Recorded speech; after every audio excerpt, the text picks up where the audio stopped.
vou começar já falando que não tinha tema melhor pra gente conversar agora, assim, agorinha, porque, primeiro por um contexto mais amplo, a gente na K21 a gente vem discutindo muito sobre liderança e tentando aprender mais sobre liderança dentro de uma organização autogerida, que é um contexto diferente, e a gente vem ensinando bastante pro mercado sobre liderança, principalmente conectada com produtos digitais, produtos exponenciais e dentro de um cenário complexo. Inclusive, eu não vou deixar nem pro final aqui o que... Muitas tretas.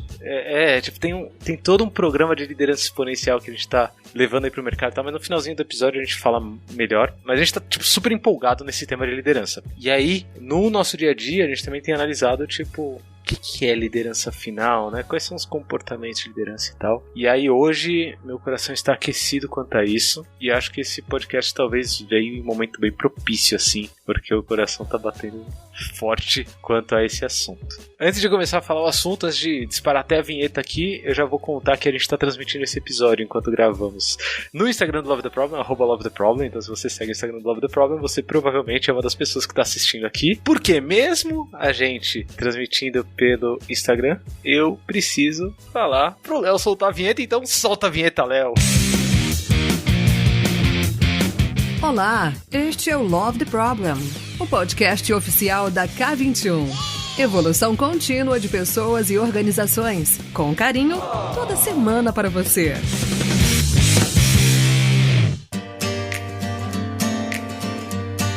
Fala galera, bem-vindos a mais um Love the Problem. Hoje eu tô eufórico, tô todo energizado, porque o coração tá quente dentro desse tema que é comportamento da liderança. Inclusive, já vou começar aqui dizendo que o episódio que saiu essa semana que a gente tá gravando, talvez 2 semanas atrás pra quem tá ouvindo, ou não sei, você pode estar ouvindo em 2035, esse episódio sobre liderança espiritual. Que? Liderança espiritual? Sim, esse episódio sobre liderança espiritual tá no meu backlog pra eu ouvir, porque eu tô guardando pra eu ouvir num momento especial, concentradinho, tranquilo, porque estão falando muito bem desse episódio que o Panda gravou. Tô na mesma situação. Tá na mesa, tá guardando aqui no cantinho. Vou ouvir agora fim de semana pra poder ouvir concentrada. Muito bom. Tomara que o que a gente fale aqui tenha uma convergência boa com esse episódio. A gente tá aqui na aposta. Quem não ouviu, ouça. Mas a gente tá aqui pra falar sobre também liderança, mas quanto a comportamentos, né? Especificamente sobre comportamentos da liderança. E pra isso, eu trouxe ela. Ela que gravou o último episódio comigo sobre liderança, que foi sensacional. Andressa Chiara.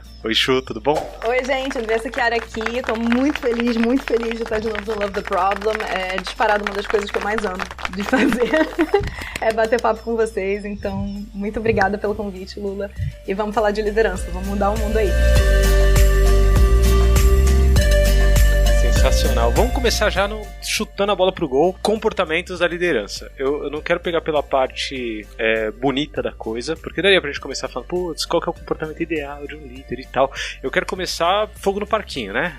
Conhece alguém que gosta de fogo no parquinho, então? Comportamentos tóxicos. Certo? Aí, ó, já mostrou. Fogo no parquinho. Comportamentos tóxicos. Quais são comportamentos tóxicos? Assim, pra ter mais objetivo, né? Comportamento é um negócio que a gente observa e nem sempre a gente consegue identificar padrões. Então, pra ser mais objetivo, comportamentos tóxicos por parte da liderança. Quais são? Geralmente. Então, talvez alguns cheirinhos que a gente consiga perceber, se a gente ficar mais atento. E da onde vem, assim, por que alguém se comporta de uma maneira tóxica? Inclusive, o que é tóxico, né? Essa é uma pergunta que o Zé faz direto, assim. Sempre que a gente fala tóxico, o Zé, o que é tóxico? O que você acha, Chu? Eu adoro que o Zé, ele é uma referência pra mim de esclarecimento das coisas, porque a gente tem uma mania de dizer que tudo é óbvio, né? E nada é. E isso é o que gera a maior parte dos problemas de comunicação das pessoas. Então, eu adoro quando o Zé intervém e fala exatamente isso. Tipo, o que você quer dizer com essa palavra? Porque ajuda a gente a explicar e esclarecer essa comunicação. Então, quando a gente fala de comportamento tóxico, eu acho que o que a gente está falando é que o comportamento do líder, por ser líder, e o que a gente está falando aqui, inclusive, gente, é liderança como um todo. Não é sobre ter um cargo. Quando você tem um cargo, sim, você tem um cargo de liderança, sim, você conta como líder, mas muitas vezes você nem tem um cargo de liderança, mas as pessoas te veem como líder. E é o que a gente chama de liderança tácita. Então, se você é um líder explícito ou um líder tácito, as suas ações, elas causam um efeito borboleta no sistema. O que isso significa? Isso significa que, se você age de uma determinada forma, as pessoas observam o seu comportamento e elas reagem ao seu comportamento de uma forma mais significativa e em massa do que elas geralmente reagem ao comportamento de uma pessoa que não é um líder. Então, quando a gente fala dos comportamentos de um líder, a gente está justamente falando que, uma vez que você se torna um líder, você nunca mais é a sua própria pessoa. Inclusive, Lula vai lembrar disso. Quando a gente conversou sobre a ideia de eu me tornar sócia na K21, me fizeram essa pergunta. Tipo, o que significa ser sócia pra você na K21? E eu respondi, me representa uma responsabilidade violenta e eu tenho um medo enorme, porque nunca mais você vai ser só, tipo, nunca mais eu vou ser só a Andressa. Uma vez que eu me torno sócia, eu vou me tornar Andressa, sócia da K21. E todas as pessoas vão olhar para as minhas ações como uma forma ou de inspiração ou como uma permissividade para elas agirem de uma forma que eu posso estar agindo errado, inclusive. Então, tem uma questão de responsabilidade muito grande, né? Justamente de você não ser mais a sua pessoa apenas. Todas as suas ações, elas refletem no sistema. Então, quando a gente fala de comportamentos tóxicos, a gente está contrapondo o comportamento tóxico com o comportamento saudável. O que é o comportamento saudável? É o comportamento que, se as pessoas copiarem ou reagirem em consonância com esse comportamento, o sistema prospera. E o comportamento tóxico é quando as pessoas reagem ou agem em consonância com esse comportamento tóxico, o sistema é prejudicado. Esse é o conceito de comportamento tóxico. Me pintou um aha moment, um momento, um insight, muito bom enquanto você falava, que tem uma relação análoga, pelo menos, com produtos exponenciais, assim. E me lembra muito, tipo, sei lá, cultura DevOps, por exemplo, que o pessoal fala, tem aquela máxima, tipo, você fazer merda e afetar um cliente é normal. Você fazer merda e afetar 2 milhões de clientes de forma automatizada, sem nem perceber, é DevOps, né? O pessoal fala assim, porque é exponencial, né? Você tem ali, tipo, muita gente sendo impactada por pequenas atitudes ou pequenas mudanças que você faz, e o comportamento da liderança, pelo que você trouxe, me parece ser muito isso, né? Tem o mesmo efeito, exato. Tipo, eu não gera efeito só em quem tá interagindo comigo aqui imediatamente. Tem, sei lá, uma multidão de pessoas também olhando isso e replicando e se orientando pro que é certo ou o que é errado a partir disso. E aí a gente entra em um ponto sensível, que é o lance de se tornar liderança não é uma coisa fria. Não é, tipo, não é um caminho já desenhado e delimitado e todo mundo sabe exatamente como traçá-lo. Tem uma parte do mapa. Ontem a gente estava numa live do Agile Brasil, eu e o Panda, a gente falou bastante sobre mapa. Assim, tem uma parte que dá para ser mapeada, do tipo, um conjunto de valores, um conjunto de comportamentos ideais, cargos, né, salários, skills, competências. Dá pra gente mapear o máximo disso possível, mas a gente tem um aspecto também que é subjetivo no final. E aí, o que eu queria discutir em cima disso, dado que a consequência das ações e dos comportamentos de alguém que é uma liderança são exponenciais de alguma forma dentro da organização e dentro das partes afetadas por essa organização, como os líderes tornam líderes, né? Como que eles chegam onde chegam, assim? Quais são os perfis das pessoas que correm esse risco de ter comportamentos que podem ser muito bons ou muito ruins e isso afetar o todo?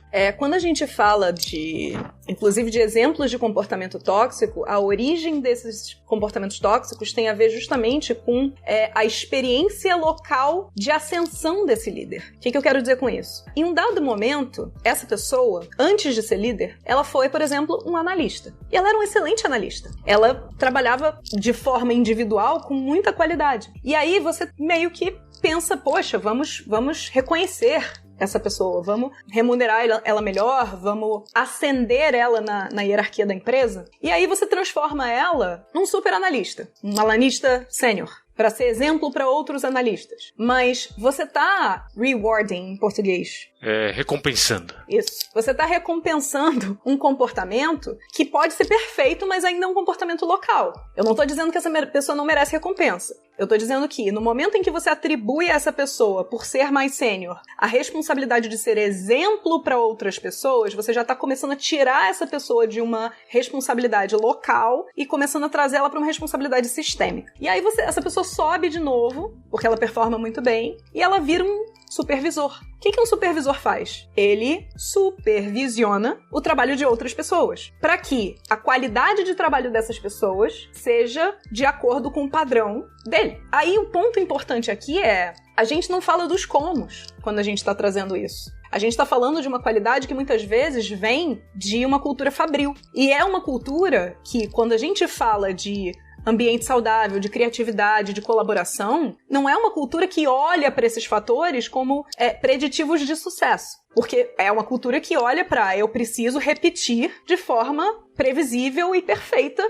o mesmo processo. É a máquina. É a máquina, né? É a máquina, né? Exato. Então você não tá formando a pessoa pra ajudar as outras pessoas a colaborarem. Você tá formando a pessoa pra aferir conformidade. E aí você pega esse supervisor e você recompensa ele de novo por ter sido um excelente supervisor. E aí você torna ele um gestor. E a maioria dos gestores, ele subiu na carreira assim. Porque quando você olha para uma fábrica, a evolução de carreira numa fábrica seria a princípio essa. E isso não necessariamente é ruim, tá, gente? É que para aquele cenário super faz sentido. Mas quando a gente chega na parte de gerir, eu tô saindo do caminho de olhar para o local, de aferir qualidade local, de aferir repetição de trabalho, e eu tô começando a entrar num terreno que, para um gestor, né, para uma pessoa que tá fazendo essa transição, é extremamente perigoso e muito misterioso, que é, se eu não posso aferir o trabalho das pessoas, como é que eu controlo elas? E é aí, nessa transição, que surgem a maioria dos comportamentos tóxicos. Porque quando você começa a cobrar dessa pessoa que ela entregue resultados escalados e às vezes exponencializados, como se cada indivíduo que responde para essa pessoa fosse um super analista, você está cobrando um resultado sem dar para essa pessoa as ferramentas para chegar nesse resultado. E aí ela vai criar ferramentas que ela puder criar dada a situação. E aí você começa a ter coisas do tipo, você começa a ter top-down, você começa a ter ameaça, você começa a ter triangulação, você começa a ter cobrança de resultados incompatíveis com o cenário, você começa a ter tarefação, tipo, me entrega a tarefa. Ah, mas a tarefa não dá o resultado, não importa, a tarefa eu consigo te cobrar. Todos esses comportamentos tóxicos, eles nascem dessa evolução onde você não amparou a pessoa. E tudo isso acontece porque a gente parte de uma premissa que nasceu na Revolução Industrial, de que a nossa educação, ela acontece, ela cresce em um dado momento, né? O nosso aprendizado, ele vem numa linha crescente até um dado momento e depois ele estanca. Porque quando eu terminei a faculdade ou quando eu terminei a escola, a partir dali eu tô pronto para o mercado de trabalho, certo? Eu não aprendo mais. Eu não tenho mais um movimento de aprendizado depois disso. Eu já tô pronto para o mercado de trabalho. Isso, obviamente, não se reflete na realidade. Mas esse mindset fixo, ele surge na época da Revolução Industrial porque o modelo de escola, que a gente conversou sobre isso no episódio do Dinossauro Apavorado. Se vocês não ouviram, sugiro... Ouçam, né? É um dos mais elogiados, assim, dos últimos tempos. É o meu episódio favorito de ter participado. Assim, eu saí desse episódio... O Lula sabe, eu sempre saio do episódio falando que faltou alguma coisa. Esse episódio foi o que eu terminei e falei assim, eu estou feliz. Eu fiquei 2 dias feliz por causa desse episódio. Então, quando a gente fala desse modelo industrial, de como as escolas foram modeladas para gerar mão de obra de trabalho que fosse capaz de ler instruções, faz sentido. Você terminou a escola, você é capaz de ler instruções, logo você é capaz de fazer um trabalho repetitivo e você não precisa mais aprender nada, você só precisa executar. Esse mindset nunca mudou. Então as cobranças nunca mudaram. E o amparo que a gente dá para os líderes serem formados nunca veio. E esses comportamentos tóxicos dos líderes, eles são uma resposta a essa formação. É esse que é o ponto. Que, de novo, casa muito bem com a analogia dos produtos, né? E dos próprios produtos da manufatura, que tem uma linha de produção, né? Que é linear, né? Que o resultado, ele cresce de uma maneira linear e preditiva. E produtos digitais, não. Né? Produtos digitais é exatamente o que você falou. Eu lembro, tem um episódio que às vezes eu conto, eu tava em um cliente da K21, eu tava esperando, na volta do almoço, esperando o elevador pra subir. E aí, sei lá, era a empresa X, chamaram empresa X. E aí a pessoa falou assim, eu fiz uma entrevista com o cara e ele me fez uma pergunta que eu achei muito estranha. Aí a outra pessoa que tava, eu só na fofoca, né, só ouvindo aqui o papo antes de subir o elevador. Aí a outra pessoa falou, que pergunta que foi? Aí ele falou, chegou no final da entrevista, era pra desenvolver software, né? A entrevista. Chegou no final da entrevista, a pessoa me falou, mas tem uma coisa que eu não tô entendendo. Vocês estão contratando pessoas para desenvolver software, né? Aí o entrevistador falou, tamo. Aí ele falou, mas o software de vocês já não tá desenvolvido? Eu uso ele. Vocês já estão aqui, ó, a empresa X tá aqui no meu celular. Tipo, já não tá desenvolvido. Que é muito esse lance que você falou do tipo, vocês já chegaram no ponto, assim, né? Que aí começa toda a ideia do cascata, né? Assim, que é com base, né? A entrega do projeto. Entrega do projeto, né? Pensamento de projeto, que é o que você tá chamando de mindset fixo, exato, né? Que é assim, cheguei nesse ponto, concretizei, né? Concreto aqui, eu consigo ver, consigo tocar, consigo usar.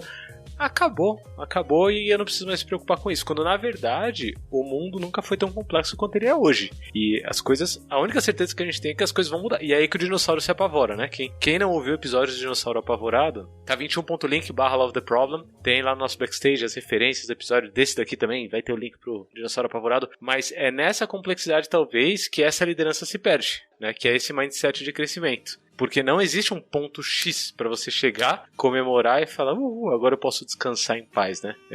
O produto não acaba, né? O produto não acaba. The product's never done. O comportamento da liderança também, o aprendizado da liderança na organização em que ela tá trabalhando também nunca acaba, porque o contexto tá mudando o tempo todo, a organização tá mudando o tempo todo. É isso que você chama de mindset de crescimento? Sim. Quando a gente fala de mindset de crescimento, e isso tem muito a ver com o que a gente quer pra K21, né? Quando a gente fala do propósito da K21, a gente fala justamente que o nosso propósito é transformar pessoas em organizações. Mas esse propósito, se a gente pensar nele, ele é mais um meio para um fim. Qual seria esse fim? Quando a gente olha para nossa sociedade hoje, ela é uma sociedade em que as pessoas nascem e elas entram na escola e elas são socializadas, elas são formadas por quem convive com elas para desaprender a aprender. Então, se a gente for pensar em qual seria um jogo infinito para K21, provavelmente esse jogo seria criar uma sociedade que aprende a aprender. Uma sociedade que aprende continuamente. Para que elas possam aprender a aprender e isso continuar infinitamente, e aí sim a melhoria contínua de fato, né, acontecendo. Exato. E isso é exponencial por natureza. Porque o que você ensina, ou o que uma pessoa aprende, ela pode ensinar para outras pessoas, ou pode ajudar outras pessoas a aprenderem, né? É realmente um efeito borboleta. É que nem o Love the Problem indo via pendrive para pessoas que não têm internet. Então, quando a gente está falando de mindset fixo, a gente está falando dessa crença educacional, inclusive, datada, que uma vez que você aprendeu as coisas que você precisa para executar o seu trabalho, você está formado. Checklist, acabou. O mindset de crescimento é um mindset exponencial por natureza. Por quê? Porque ele parte da premissa de que o maior resultado que você pode ter é o aprendizado.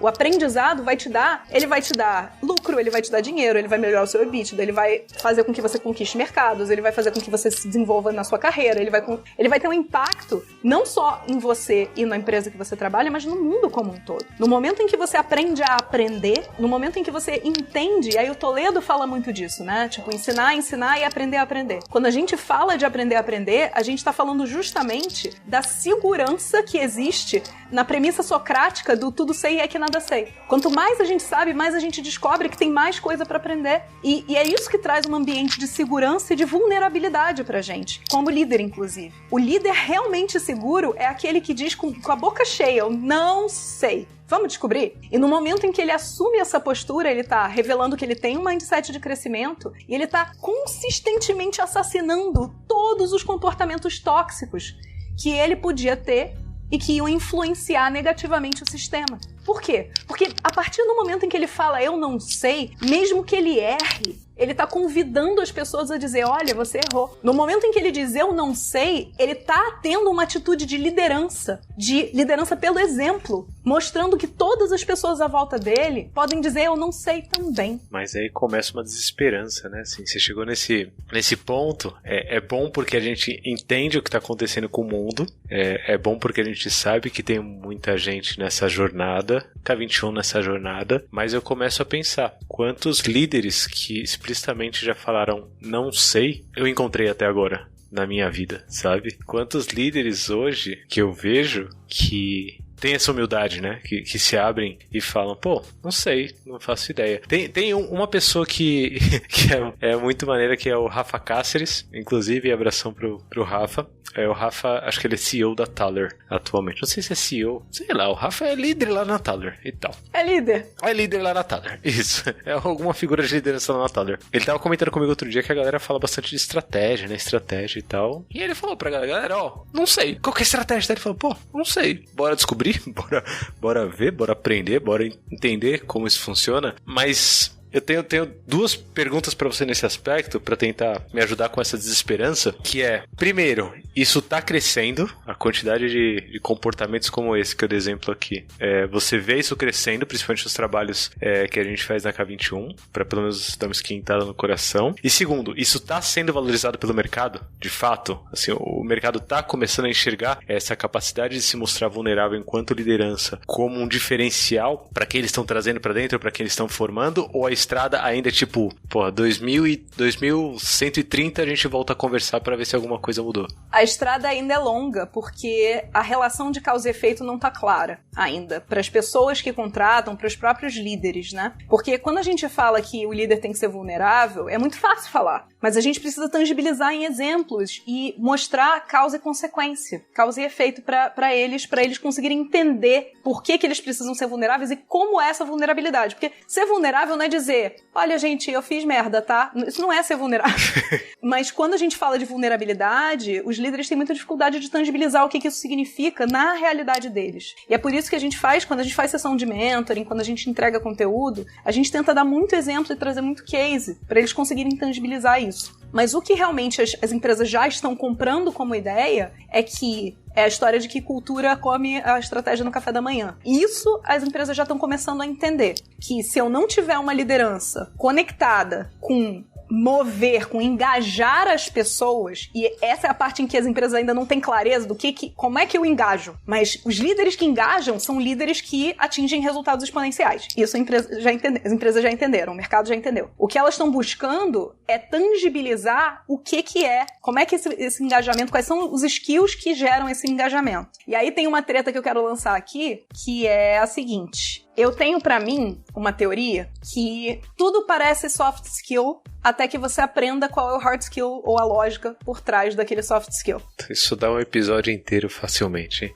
É que nem o que a gente fala da Idade Média. Tudo que a gente entende hoje como ciência, eles entendiam como magia, certo? Uhum. Então, na minha cabeça, isso faz muito sentido pro que a gente chama de soft skill. O que a gente chama de soft skill é justamente a habilidade das pessoas de transitarem em comportamentos e trocas de uma forma... abstratos, subjetivos. Exato. Então, o que acaba acontecendo? A gente tem técnicas pra isso. Eu, por exemplo, sou uma pessoa que sempre foi muito ansiosa e eu sempre tive uma dificuldade muito grande com os meus liderados. Por quê? Porque se eu for deixar da minha própria sorte com os meus liderados, eu boto todo mundo maluco.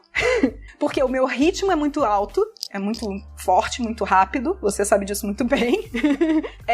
Eu não parto da premissa, eu não cobro das pessoas terem o meu ritmo, mas o próprio fato de eu estar nesse ritmo, como qualquer liderança, a forma como eu atuo é lida pelas pessoas como uma exigência. O fato de eu ter um ritmo acelerado é lido pelos meus liderados como, nossa, se ela tem esse ritmo, eu preciso ter também. Mesmo que eu não queira isso. Na verdade, o que eu quero é que eles me ajudem a desacelerar, mas é aquele negócio. O que você pratica é a sua política. O resto é só blá blá blá. O que você fala não adianta nada. O que você executa, a forma como você age, o jeito como você se comporta, é a sua verdadeira política. Então, todo o meu processo em me tornar uma liderança melhor e me tornar uma liderança exponencial tem a ver justamente com entender quais são os hard skills que eu precisava incorporar até que eles saíssem do meu sistema 2, fossem para o meu sistema 1, se tornassem mais naturais para mim, para que eu causasse um efeito de engajamento positivo e que as pessoas pudessem minimamente copiar algumas das minhas atitudes sem risco para o sistema. E isso é muito pesado para um líder. Eu acho que o limite, talvez, seja a capacidade humana, né? A capacidade, talvez, do cérebro e da mente de conseguir assimilar. Por quê? Acho que tem dois pontos principais do que você falou que me chamaram muita atenção. O primeiro é causa e consequência, né? E aí... Peter Senge. É a segunda vez que eu... Não tem como, né? Não tem como. Todos a gente já falou de aprendizado no comecinho. Não consegue, né? Começou a falar de aprendizado no comecinho, do dinossauro apavorado, né, no episódio. A gente falou muito sobre aprendizado. Peter Senge, basicamente, uma das 5 disciplinas que ele põe no livro, a 5ª disciplina. E pra quem não souber do que eu tô falando, k21.link/Love the Problem, tem as referências desse episódio, você vai entender que eu tô falando sobre o livro A 5ª Disciplina do Peter Senge. Pra variar, né? Bingo do Lula, né? Mais uma vez, o Lula falou sobre Peter Senge. Mas a gente já citou 2 das 5 disciplinas, na verdade 3. Você já falou sobre pensamento sistêmico, que você só não instanciou, você só não falou o nome aqui.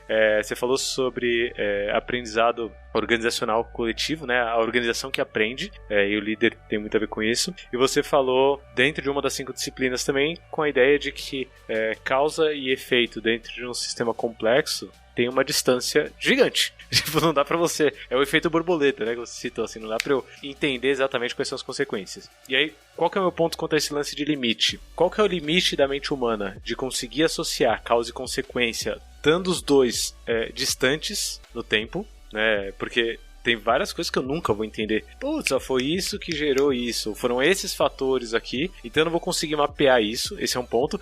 Muito menos quem não tá dentro da minha cabeça, né? Muito menos quem não tá com essa perspectiva mais ampla que eu, enquanto uma liderança dentro da organização, acabo tendo. O segundo ponto é que essa ideia de mapear soft para ele se tornar hard, né?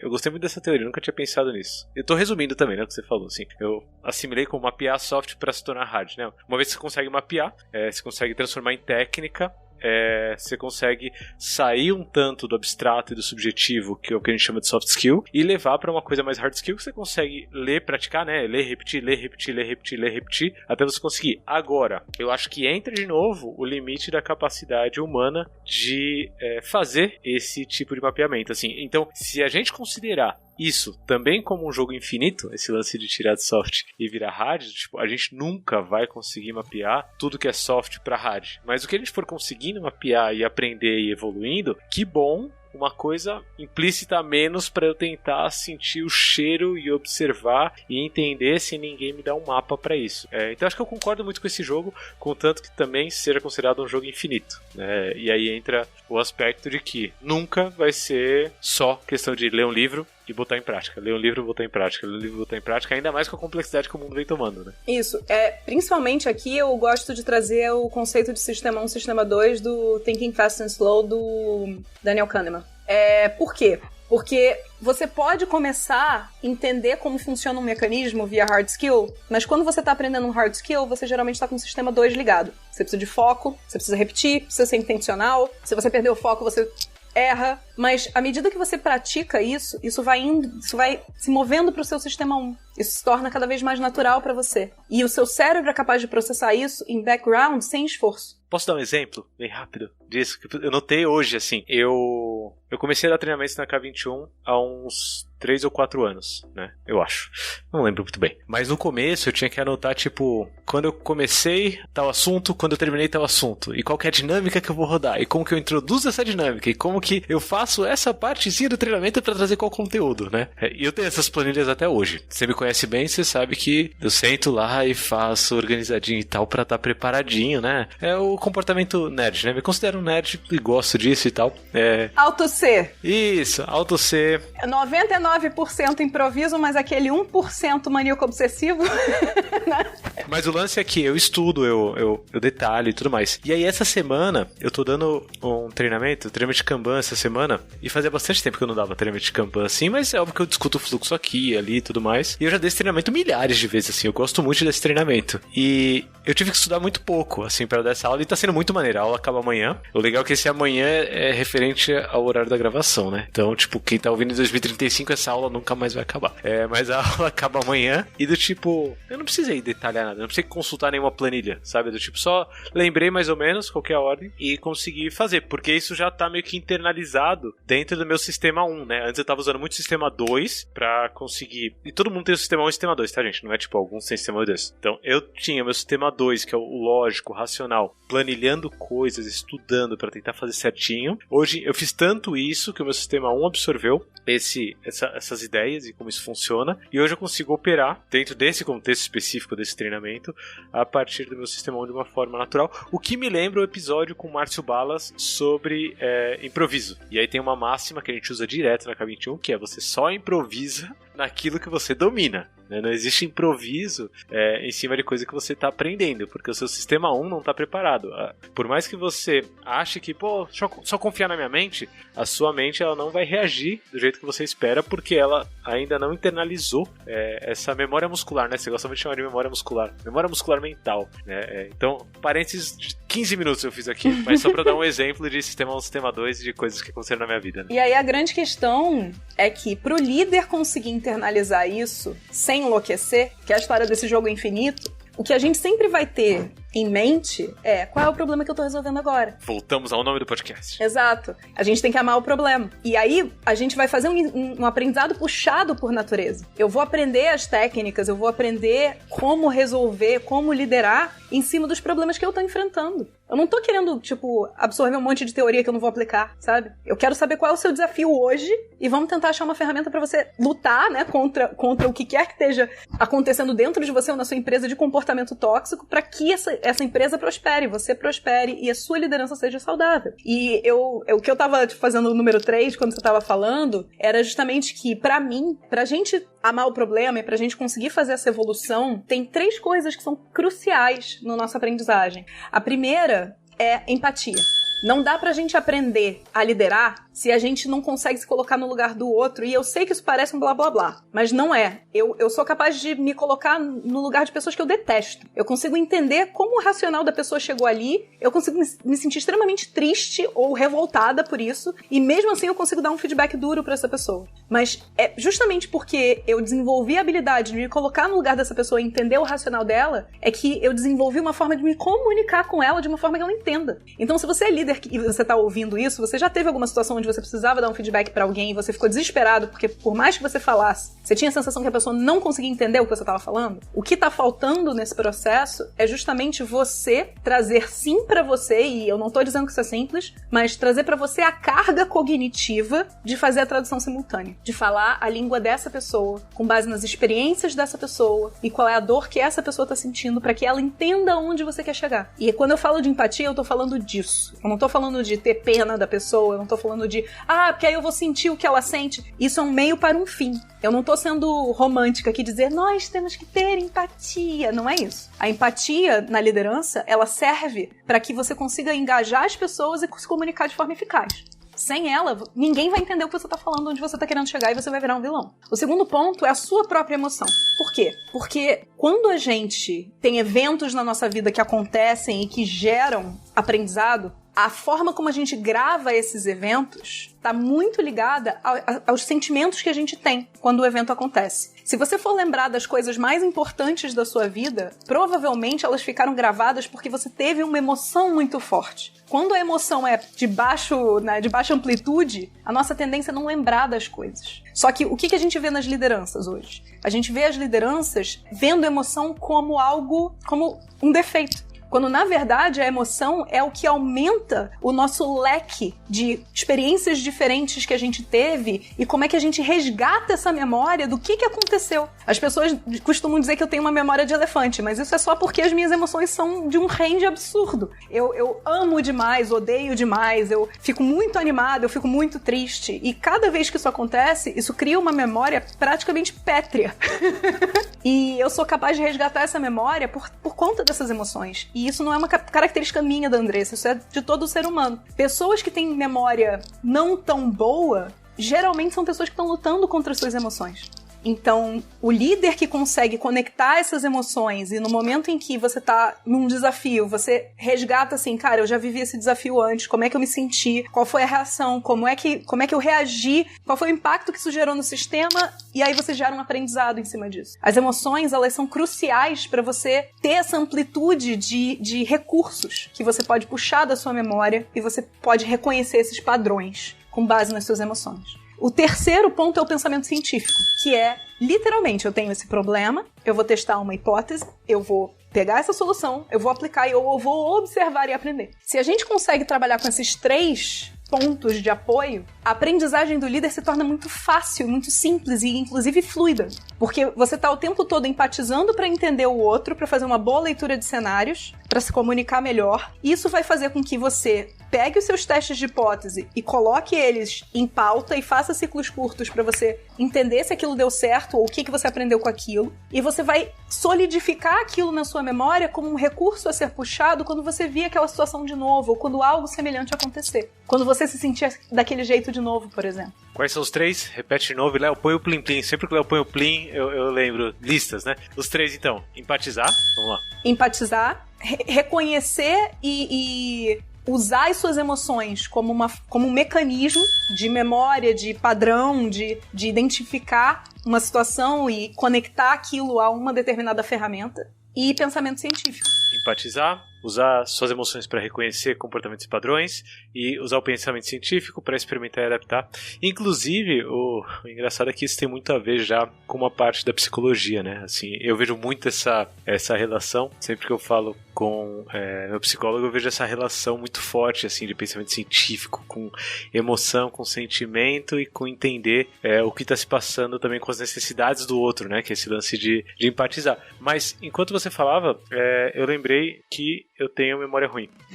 Que bom que eu lembrei disso, né? Isso geralmente eu me lembro. Mas eu digo isso frequentemente, mas é porque eu valorizo muito o lado racional e acabo desvalorizando o lado emocional da coisa. Então esse segundo ponto que você trouxe de a parte emocional é o que traz o aprendizado de fato, né? No final é isso que marca. No final eu acho que eu tenho boa memória, porque assim, eu não consigo lembrar nos detalhes exatos do que aconteceu, igual você, tipo, você lembra esses detalhes e tal, mas porque você se formou assim também, você teve desafios e necessidades que te levaram a esse ponto de levar em detalhes, mas eu lembro o que aconteceu de importante. Exato. Eu lembro o meu sentimento naquele momento, sabe? Tipo, eu lembro eu e você naquela situação específica. Putz, ó, aconteceu mais ou menos isso. Quer detalhe? Aí fala com a Andressa. A Andressa sabe os detalhes, eu não sei os detalhes. Mas eu acho que você tem uma excelente memória, porque o que você grava é justamente a emoção que você teve e os pontos que fazem com que você ou não repita um erro de novo, ou repita uma boa ação, algo que funcionou de novo. Por causa da emoção, por causa do sentimento que teve, desse reforço que traz pela emoção. Me lembrou muito, eu vou levantar. Já que a gente tá ao vivo no Instagram, eu vou levantar pra pegar. Pra quem tá ouvindo sem seguir no Instagram, segue a gente no Instagram, @LoveTheProblem, que às vezes rola de você ver a gravação ao vivo, né? Às vezes a gente faz isso e tal. Mas eu peguei aqui, ó, e tô mostrando aqui na câmera, o Reinventando as Organizações, a edição ilustrada, que tá muito bonita, inclusive, e tal. Tá à venda no site da editora Voo, inclusive. Mas no k21.link/LoveTheProblem vai ter lá no backstage o linkzinho pra quem quiser comprar e tal. Acho que a Natasha perguntou ontem. Beijão, Natasha, inclusive. Mas isso tudo, os 3 aspectos que você trouxe, tem muito a ver com o que o Frederic Laloux, que é o autor do Reinventando as Organizações, traz dentro da perspectiva de uma organização com um nível de consciência maior, né? Então, o trabalho do Reinventando, e de novo agora que eu me toquei que tem o bingo de novo do Lula, mais uma referência ao Reinventando. Mas o trabalho que o Laloux fez dentro do Reinventando é basicamente um mapeamento histórico das organizações que surgiram no mundo, assim. Então ele começa desde as primeiras organizações pré-históricas, em que a força bruta era o que mandava, né? Assim, tipo, não tem espaço para diálogo, assim. Quem é mais forte é quem manda, e pronto, assim. E se você quiser contrapor isso, vem na força também que você consegue. Até as organizações de hoje em dia e os padrões que estão surgindo. E aí, o que me lembrou do Laloux foi que quando a gente pega uma organização que é tradicional, o que o Laloux chama de realizador laranja, o paradigma que ele traz, uma organização que tem muitos traços tradicionais, a emoção ela é suprimida. E aí você consegue ver isso, inclusive, em coisas perceptíveis no ambiente, por exemplo, uniforme, né? Você não pode usar a roupa que você quer, porque isso é uma expressão, de alguma forma, também emocional. Então você tem que usar o uniforme que a empresa te dá, por exemplo. Ou mesmo que você não goste de usar terno e gravata, você tem que usar terno e gravata, porque isso daí tá escondendo, sei lá, como você tá. Dentro de uma reunião, se você chegar a um ponto de você chorar ou ficar muito feliz, extrapolar, logo você se contém, né? Pô, preciso me conter, como assim? Não, e você recebe feedback. Recebe feedback, tô no ambiente, isso aqui é ambiente de trabalho, é coisa séria, porque isso não era visto como algo sério. E aí existe uma evolução disso que o Laloux traz, que é a gente começar a considerar as pessoas como seres humanos, começar a valorizar essas pessoas como seres humanos, que vem muito do movimento da agilidade. E aí, pra quem é mais cético e fala, mas considerar como ser humano, você tá falando de abraçar a árvore, né, Lula, e tal. Aconselho a ouvir o episódio sobre empatia. Então, empatia é abraçar árvores. Tem aí, k21.link/LoveTheProblem, tem lá no nosso backstage, nas referências. E aí entra essa consideração do aspecto humano, né? A conexão entre ação e consequência distante no tempo e espaço, e as pessoas não conseguem perceber que você conseguir falar sobre o seu cachorro, sobre a sua vida, sobre como você tá, como você não tá, como você tá se sentindo dentro do ambiente de trabalho, acaba trazendo no final um nível de criatividade que as organizações tradicionais têm muita dificuldade para encontrar. Porque se você tem muitas limitações, a criatividade não vai fluir, né? Não existe artista totalmente limitado. E aí ele traz o conceito de integralidade, né? No final, no nível que ele coloca como atualmente o nível que está sendo descoberto de organizações com um nível de consciência maior, ele traz esse lance da integralidade, que é você entender as conexões de você com você mesmo, de você com o outro, de você com o mundo, que me puxa também um pouco de teoria U do Otto Scharmer. Houve o Pontos Elefantes, pontes.crd.co, houve Pontos Elefantes aí que a gente fala do Reinventando, do Teoria U e tal. Mas me puxou tudo isso, assim, na cabeça. Assim, me veio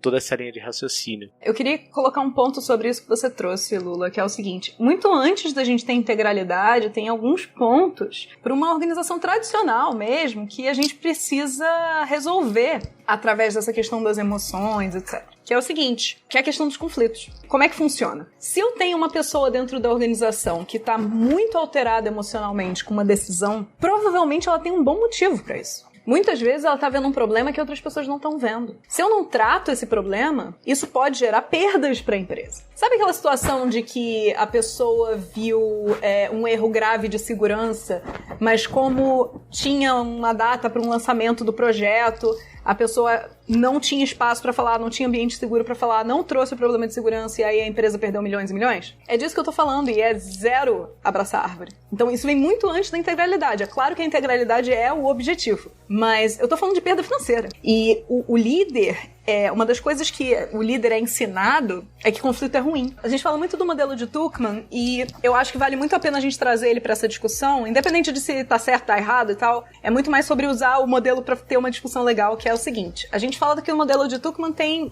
4/5 etapas, vou falar de 4, que é formar, né, a formação do time, o storming, né, que é o momento de tempestade em que o time está entrando em conflito, a normatividade, que é o momento em que o time faz acordos, e aí a alta performance, né, e que todo time deveria buscar rodar o mais rápido possível pelas 3 primeiras etapas para chegar na alta performance. Inclusive, eu estava pesquisando sobre isso esses dias e cheguei num post do blog da K21 que é muito bom sobre isso, que vai estar no backstage, k21.link/LoveTheProblem, só para lembrar aqui. E aí, qual é o comportamento da liderança que eu vejo quase sempre e que é extremamente tóxico? Forma-se um time. As pessoas não se conhecem, então elas estão, oi, tudo bem, onde é que é o banheiro, tal, né, eu não vou expor, não vou não sei o que, tarará. No momento em que elas começam a trabalhar mais vezes juntas, mais tempo juntas e começa a dar problema, começa a surgir conflito. E essas pessoas começam a brigar, então elas estão entrando em storming. Nesse momento, o líder, que é o super analista, que é o supervisor, ele entra e ele, como um super-herói, ele entra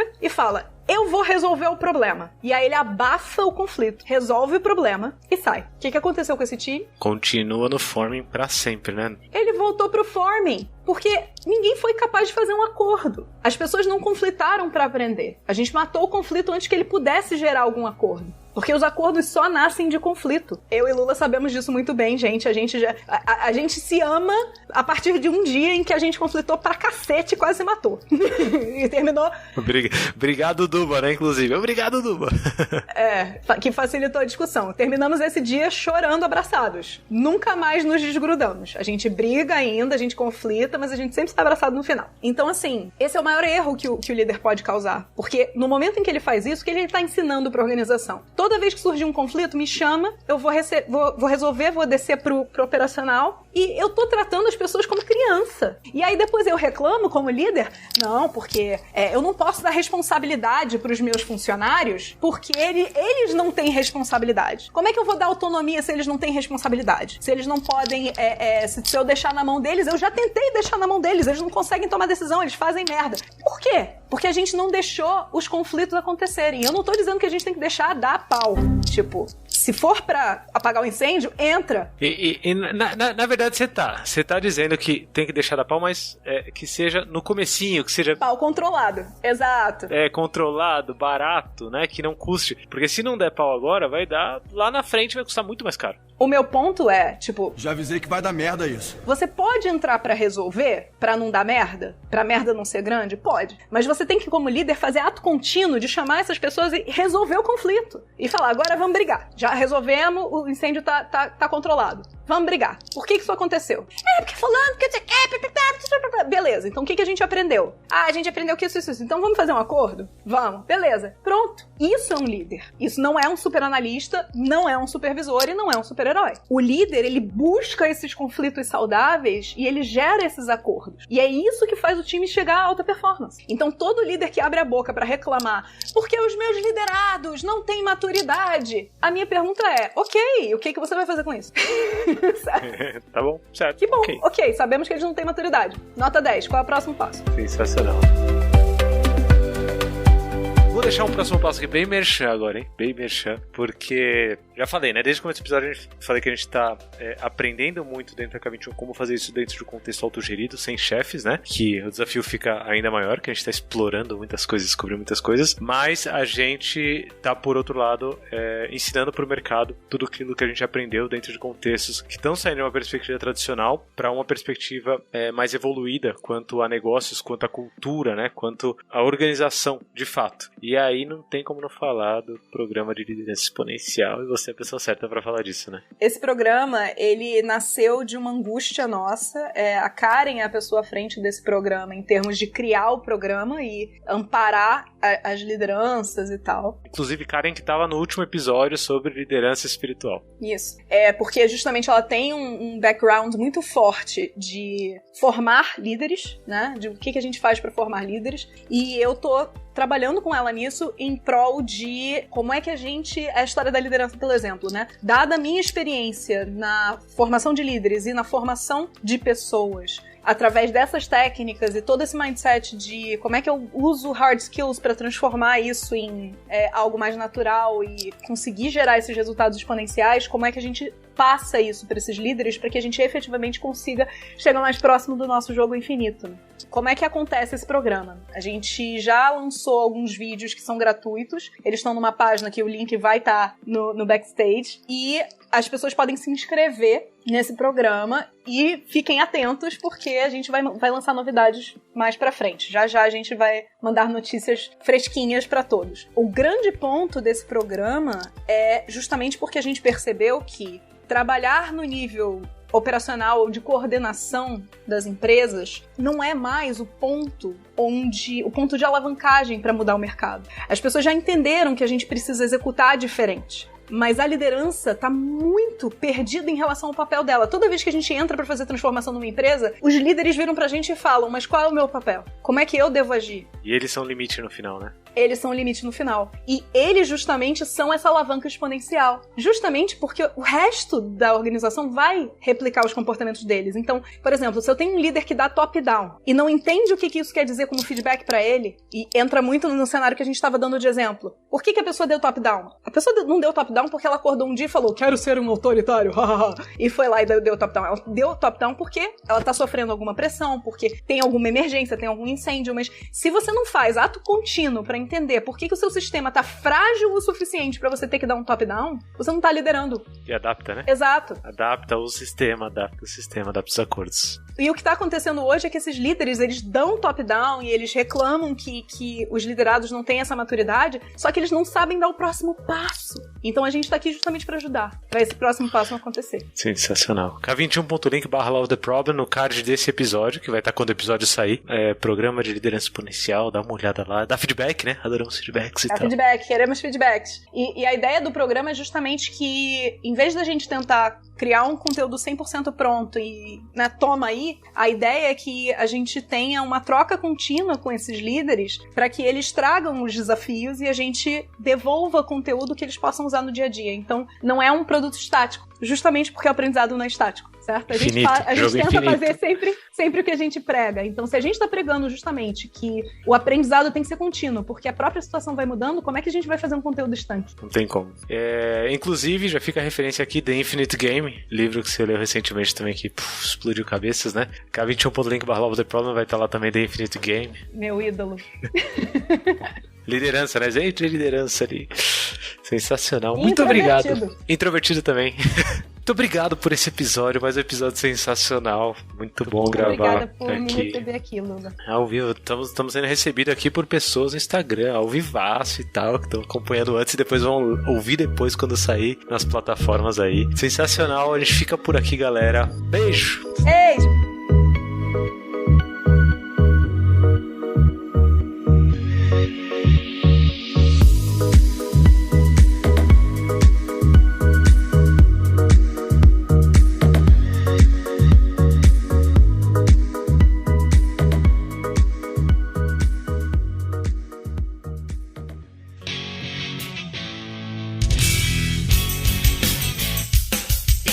Este foi mais um episódio do Love the Problem, o podcast oficial da K21. Se você curtiu, compartilhe, inscreva-se no seu agregador de podcasts favoritos e espalhe conhecimento por aí. Procure por Love the Problem nas redes sociais e deixe seu comentário ou sugestões. Até o próximo!